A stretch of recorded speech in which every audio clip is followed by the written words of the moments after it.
Amanda Blake awoke slowly, the general ache of her body being the first thing she felt. Instinctively, she tried to take a breath, finding nothing but a sweet-tasting gel filling her lungs. Panic coursed through her slowly awakening mind as confusion took hold, the unnatural feeling of breathing in the thick blue liquid driving her hands to the sky, breaching the surface of the gel in a single frantic motion.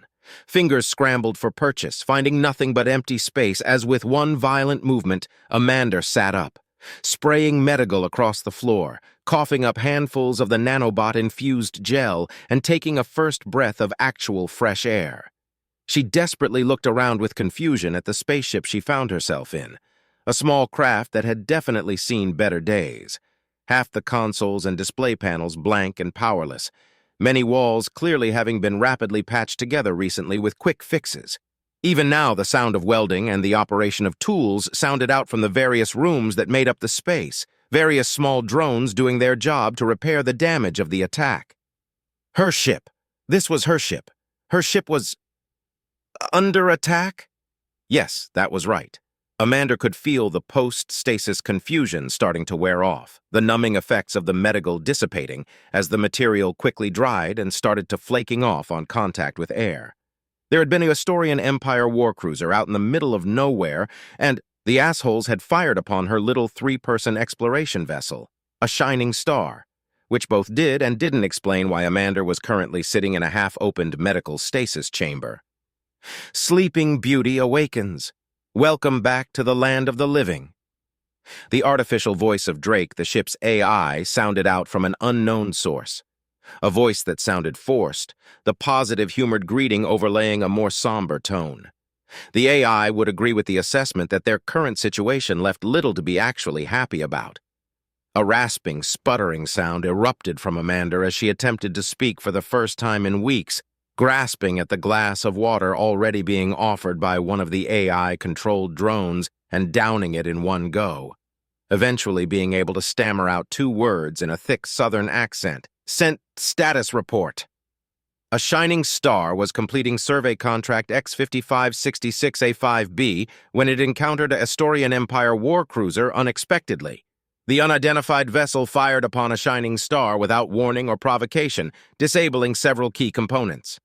Upon attempting a repair of said components, a second volley caused critical damage and injured one Amanda Blake. Injuries included, amongst other things, 47 broken bones, a ruptured kidney, a deflated lung, and a ventricular rupture. Death was prevented through the use of a medical status device. A shining star has spent the last 3 weeks making repairs and getting ready for the assumed upcoming task. This made sense based on the memories quickly returning to her unnumbing mind. She remembered the initial attack, attempting to fix the damage, then a whole chicken coop's worth of pain, but there was something suspiciously missing from that summary. Where's Fleur? Amanda had been part of a rescue operation on a failed Zorthian colony a little over 2 years ago. The salamander-looking amphibians had chosen an unstable planet as their first foray into the galaxy, causing them to require an emergency evacuation. Among them had been a brave little Zorthian called Fleur, who had been manning the communication relays down to the last minutes, helping organize the impromptu Terran Alliance rescue effort. So with Amanda's contract as captain of the trading vessel, Texas forever coming to an end and desperate for something new, she'd brought the small craft she was now on and offered the plucky fish boy a job. The galaxy was a large place, most of it still unexplored. There always was some cash to be made for diving into the unknown, and that had been their life for the last 2 years. Drake, I ain't playing with you. Where's Fleur? Amanda broke the silence again, eventually causing the AI to respond. I cannot be certain as critical systems were offline at the time, but the most likely outcome is members of the Historian Empire warship took the Zorthian known as Fleur with them. This caused Amanda to jump up with a start, a shocked, fearful look in her eyes as she stumbled around, attempting to gain her footing after 3 weeks of not moving. Why the hell did you let me lie around doing nothing for 3 weeks while those bastards have Fleur? The Historian Empire was a grouping of 21 different species, 5 higher, 16 subjugated. They were, for the lack of a better term, the assholes of the galaxy. An intrinsic belief that the higher races were the true inheritors of the universe permeated their thinking, causing them to consider anyone not in that group to be nothing more than resources to be extracted and used for their power and pleasure. Slavery and torture were common amongst the whole empire, any depravity acceptable if you were part of the right breed. The Terran Alliance had a "you don't touch our stuff, we won't touch yours" agreement with the Astorians, but in reality both sides did plenty of touching due to their inherent ideological incompatibility. Needless to say, the fact that someone she considered a friend has spent the last 3 weeks under their care did not go down well with Amanda. I calculated that due to the significant injury sustained by Amanda Blake, the chances of success before this time were unacceptable. In addition, we have not been doing nothing. I have been following the Astorian vessels and getting your equipment ready, as I calculated a 98.4% statistical chance that your first course of action would be to rescue Fleur. You know what they're like, Amanda countered, slowly getting back to her full height as her legs finally stabilized under her. Spending 3 weeks under 'em, you should have... Done what? Awoken you too early and let you recklessly charge into a 9.49% chance of success, the AI interrupted harshly, in a digital tone of voice that suggested it wasn't taking any disagreement on the matter.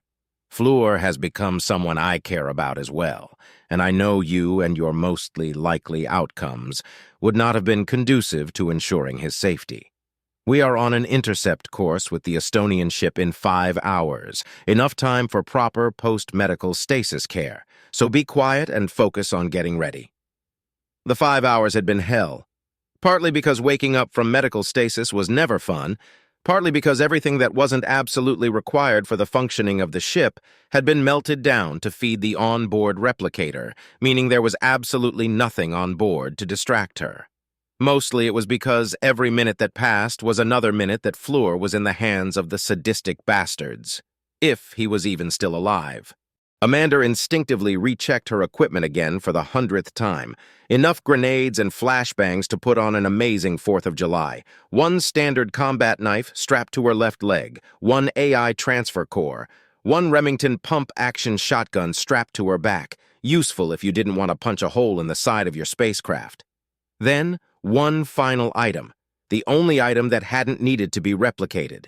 A Desert Eagle, scratched and battered from hundreds of years of use, once a gift, and now her personal weapon of choice. With the various upgrades and refits done to the weapon, it could probably kill a mountain if you needed it to. All of this was strapped to the spacesuit she was now wearing, providing much-needed protection from what Amanda was about to do. I have set the final course interception parameters. Not that the target vessel was doing anything other than seemingly joyriding randomly around. ETA 10 minutes.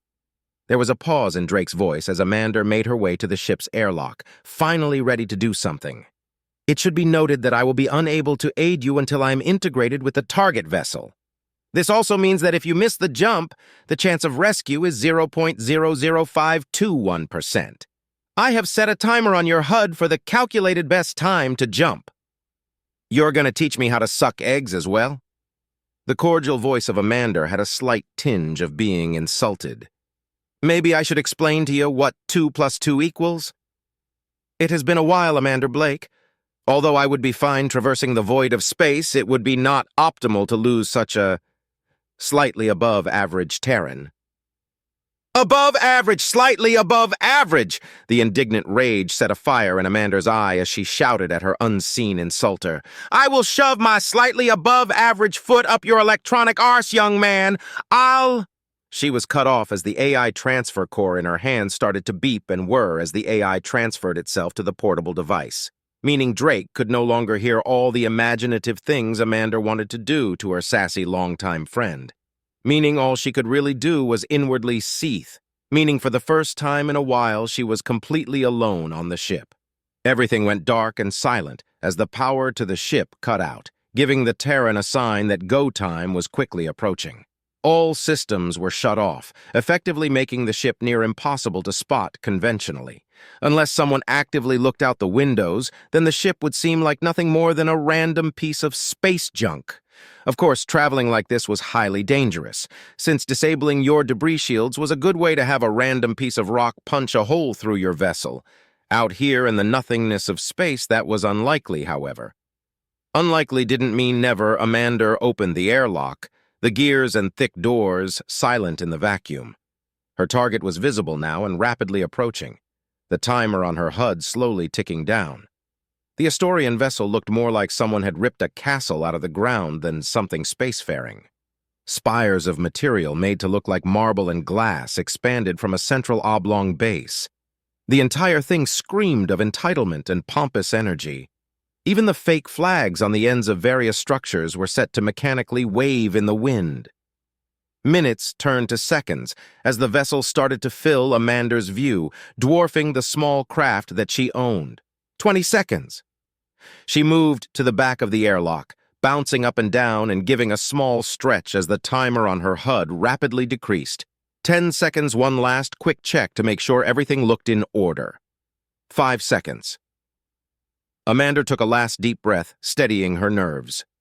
3 seconds before starting to run, gaining speed in the small area of the airlock before 0 seconds, taking a leap into the void of space. Silence.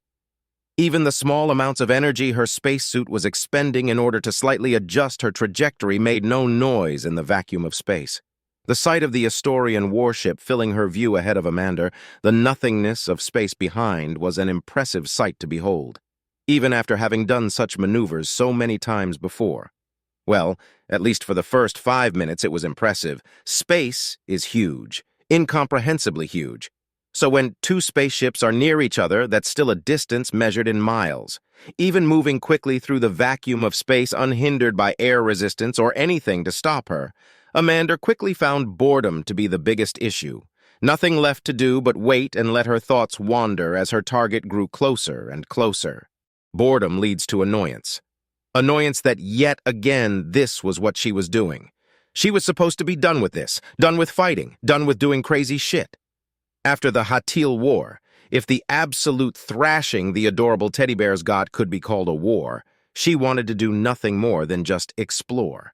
No more insurrections, no more colony spats, no more fighting.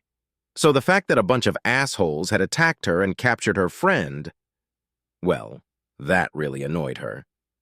Amanda slammed into the side of the Astorian ship, the magnetic boots and gloves of her spacesuit keeping her stable against the metallic paneling as she looked for her goal, slowly shimmying across step by step until she spotted an access panel.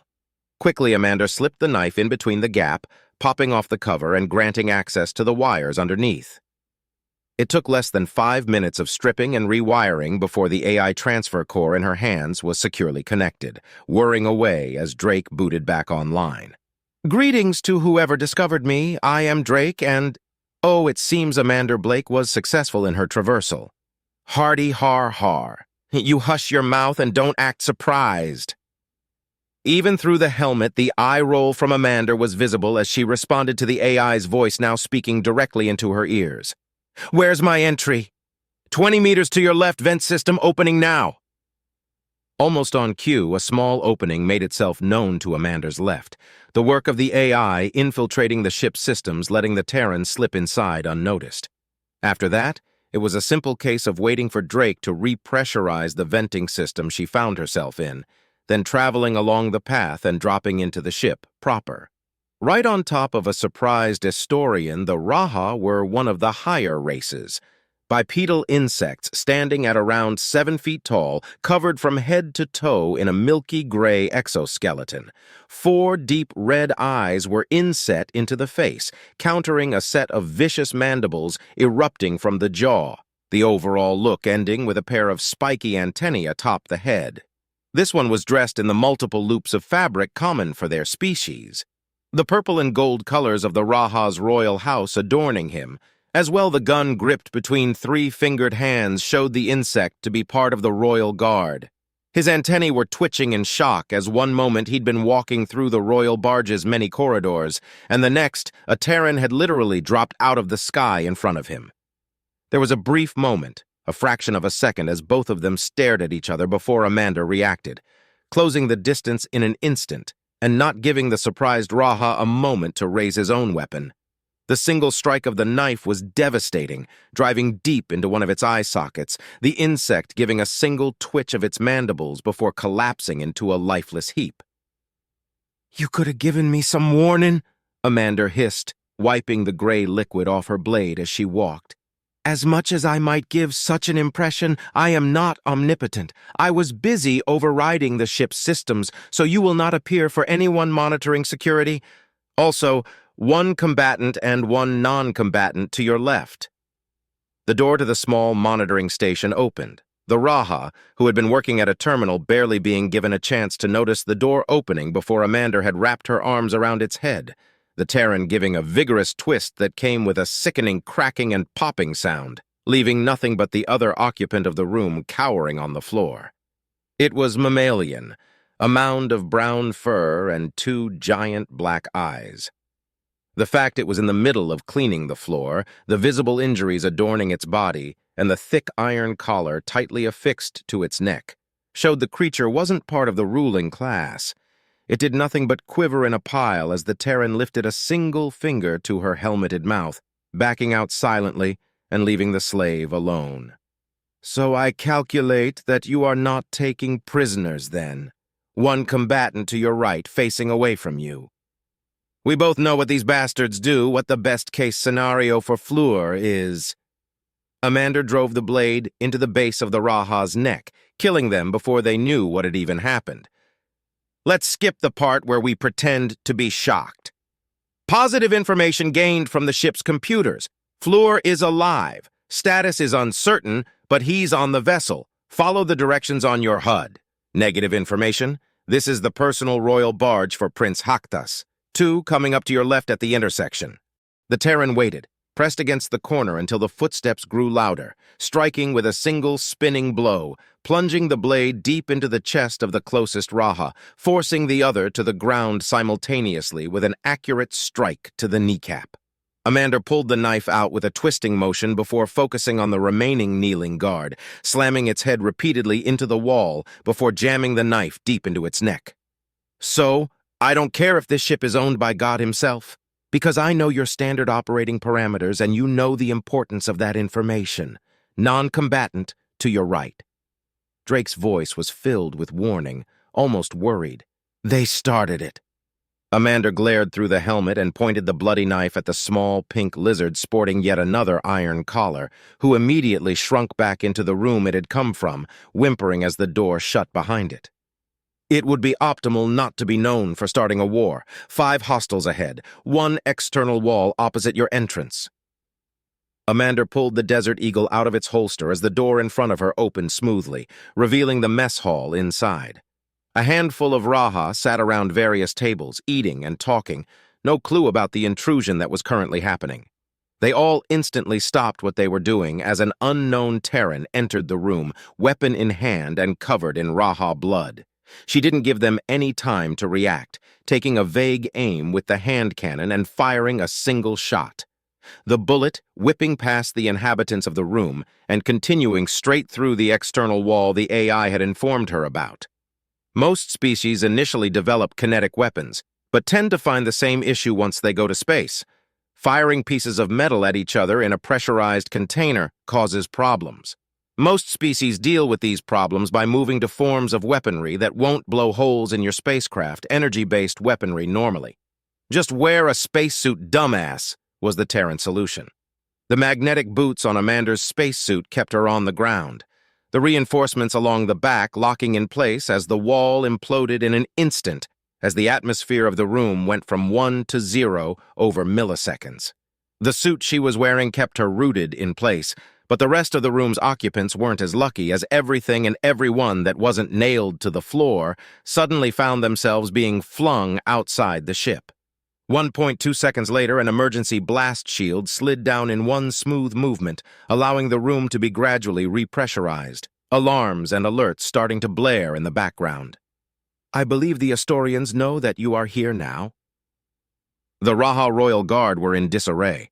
Every sensor and piece of security apparatus on board was telling them that everything is fine, even though something was clearly attacking them. Sound of gunfire and shouting echoing through the halls as communication as well as the cohesion broke down. Amanda and Drake were a whirlwind of death, an unstoppable force meeting the very movable object which was the Raha Royal Guard. In between, Drake quite literally being all-seeing, and the raw ferocity of Amanda, they were practically strolling through the ship towards their goal. 3 shots. One for each skull of the Raha, who had turned the corner into the awaiting gunfire of the Terran, who only spared a moment to double-check before moving on. 1 combatant to your right. She didn't even slow down, sending a shotgun blast down the length of the corridor, the cry of pain and buckshot meaning Amanda didn't even have to look to know that was a kill. 7 combatants holed up in the room ahead. The Terran unclipped a pair of grenades, followed by a pair of flashbangs, tossing them through the door, one pair after the other, the sound of explosion and groans of agony following, waiting before Amanda breached the doorway herself. 3 shotgun blasts rang out as she checked for anything still moving before leaving and continuing again towards her goal. 1 combatant, 5 non-combatants being used as a shield in the room to your left. Calculated shot marked on HUD. Amanda could hear the muffled sounds of shouting and crying from the other side of the wall, not loud enough for her translator to work, but loud enough for the concept of someone shouting at a group of people to come through. She aimed the hand cannon, lining up the shot Drake had provided before pulling the trigger, sending the bullet through the wall. The sound of a body hitting the floor and more frantic noises emanating from behind the wall told the Terran everything she needed to know, continuing onwards towards her prize, pausing only to deal with a few more unlucky Raha in her path. Eventually, Amanda burst through the final door, where Drake had found Fleur. The room was dark, the only light emitting from the hallway she'd come in from, casting harsh shadows of the scene around her. Tens of cages lined the walls. From within them, various figures moved and reacted to Amanda's entrance as she made her way deeper in the room. Wails and shouts sounded out from the figures, various alien species, some she knew, some she didn't. Her translator picked up various pleas for help, for mercy, each temporarily ignored as the Terran continued looking for her target, walking through the filth that covered every surface. "Amanda!" The voice was frail and faint, but still recognizably the voice of the Zorthian called Fleur, causing the Terran to rush over to the location of the sound. It took her a moment to recognize him, cramped in a cage clearly too small, rage and hate filling her body as she looked upon her friend. She had expected to see this. She had almost expected far worse, but expecting and seeing it were 2 different things. I thought you were dead. I didn't think you could. I thought I'd be stuck here. Amanda broke the lock of the cage with a simple twist of her knife, releasing Fleur and interrupting the Zorthian as she knelt down, holding him tight with a deep embrace. "Hush now. I'm here now, Pumpkin. It's gonna be fine." Being this close, she could see the extent of the damage. Normally, translucent blue skin had become hard and dried up due to a lack of access to water. Cuts and bruises adorned his body. Purposeful removal of skin was evident in places, and his left leg looked broken at an unnatural angle. Chunks had been cut out of the deep red fins adorning his head and limbs, with the fin from his right forearm having been completely torn off. It took all of Amanda's self-control to not rush straight out of that room and find whatever bastard had done this and do terrible things to them. Instead, she chose to just hold the shivering amphibian, murmuring whispering statements of comfort and encouragement.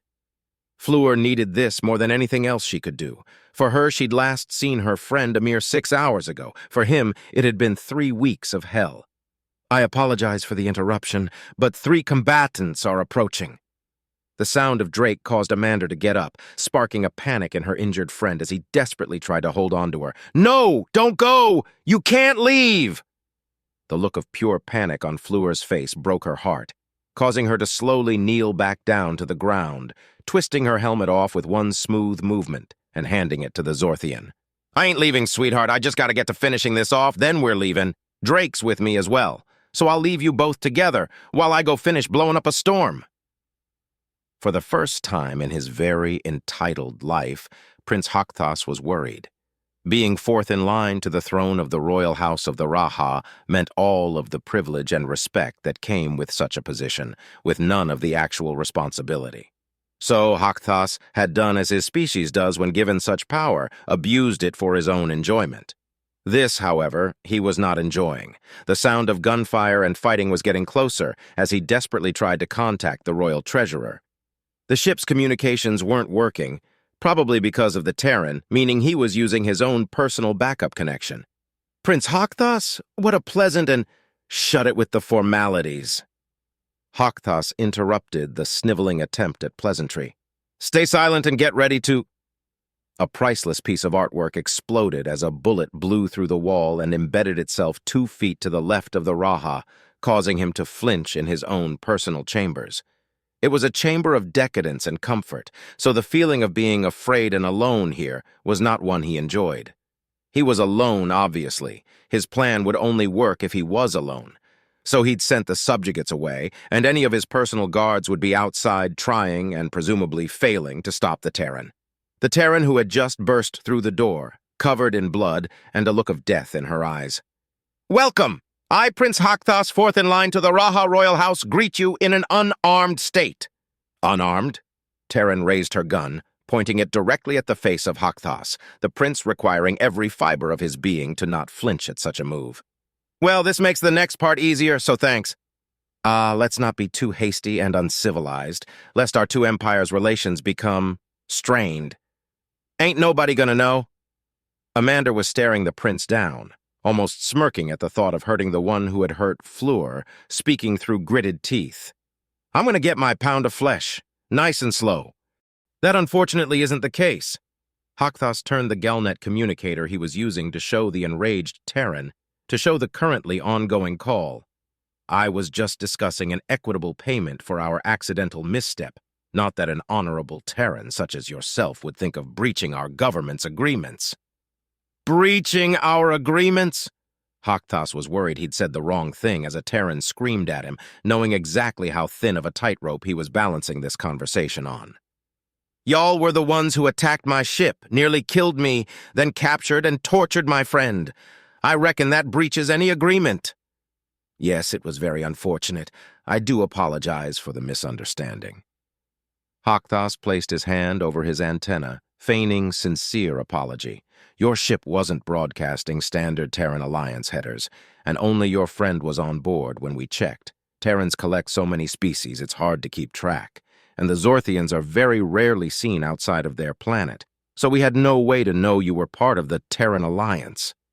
The prince continued speaking as he again referred back to the communicator he held in his hand, every moment tracked by the rage-filled Terran's weapon. I, of course, take full responsibility for such a mistake and propose a payment of 5 million Terran dollars for the damage to your ship and yourselves, as well as absolving you for the murder of 43 members of my personal guard. That sounds far more preferable to a war. What if I don't want your money? Contrary to the words being spoken, Hakthas could see his plan was working, the true repercussions of killing a member of the Raha royal family starting to sink in, the anger of the Terran starting to dissipate with the sobering reality of the galaxy and the way it worked. For all their power, Terrans seemingly avoided war where they could, with the same gusto of a weakling subjugated race. What would your friend want? After that dreadful colony business, the Zorthians are a one-planet species, very susceptible in a time of war. Do you want to risk that? There was a pause, the anger on Amanda's face declaring that she wanted to do nothing more than pull the trigger and blow the stupid little royal bastard's face away. Eventually, she lowered the gun, glaring at the prince. You do that, and I also hand you over to the Terran government. You drive a hard bargain, but that request is beneficial to everyone. Hakthas gave a small bow, smug confidence filling him again. Terrans were so easy once you realized their pack bonding was both their greatest strength and greatest weakness. You could threaten them all day and they'd laugh in your face, but you threaten their allies and suddenly they become far more rational. It was this smug overconfidence that caused the prince to make the biggest mistake of his life. That unearned feeling of superiority was about to blow up across the galaxy. Please be a good dear and transfer the given funds to our new Terran friend. It was worth every credit. Your friend provided the most fantastic fun and entertainment over the last 3 weeks, worth every— Bang. All bullets make a sound. Most of them are silent, bouncing off dirt or stone, harmlessly plinking a paper target or beer can. They silently disperse their payload, never to be heard of again. A few give a bang, the sound ripping apart lives and communities, the voids of what was and what could be deafening to those close enough to hear, but still mostly silent. But sometimes a bullet will roar, scream so loud that all of history hears it. In 1865, April 14th at 10:15 p.m., a .45 caliber bullet was fired from a Derringer by a John Wilkes Booth. The sound it made roared and bounced around America, echoes still reverbing even hundreds of years later. In 1914, June 28th, a 9mm bullet was fired from a FN Model 1910 straight into the neck of a Franz Ferdinand. It was a sound heard across the world, bouncing around with death and hate, millions of other explosions and noises originating from that single gunshot. And on 71 NST, New Post-Stasis Time, on the 5th of July, a single .50 caliber bullet was fired from a heavily modified Desert Eagle, straight into the chest of a Prince Hakthas. It was a sound heard across the galaxy. Jan Eagles wasn't an unhappy man, per se. The position he found himself in, as head of Terran-Xeno relations, was the end result of hundreds of years of hard work, of peace treaties, negotiations, rationally speaking in rooms of irrational humans. Tired was the best way to describe him. Every time a Terran broke an alien law or some alien broke a Terran law, he and his team had to get involved. Every time someone died somewhere they shouldn't have, he and his team had to get involved. This was without counting the normal diplomatic efforts of alliances and trade agreements. It didn't help that Terrans seemingly lost all rationality once they hit space. In the last 24 hours, he had to oversee 12 death arrangements, a group of Terrans trying to smuggle Capsin into the Pichal homeworld, and a Scrivet tourist being kidnapped because, quote, "But holy shit, it's so cute. It's like an extra fluffy hamster. I love it." Of course, this was without the stupidity of the galaxy at large. It was generally considered bad form to insult other cultures, but every other species gave Terrans a run for their money in terms of stupidity. Whether it was a human smuggling ring by the Lithuanians, the Reptilian reality TV crew behind Crazy Terrans secretly filming Terrans without their permission, or the Terrillians arresting 2 Terrans for smuggling adrenaline. That last one had been fun, with constant reminders that having every Terran who enters your space get surgery to remove their adrenal glands is not a reasonable compromise. So when Jan saw the gold-inlaid red envelope on his desk, he outwardly gave a groan. Only the Astorians were enough of an asshole to deliver messages to other ambassadors physically. He half wondered what it was, another declaration of how great they are? Complaints that another of their next targets had joined the Terran Alliance? Shudder. Another invitation to join the Astorian Empire? It was only after reading the message, what it meant and what it could mean, that he frantically started calling people to avoid a war,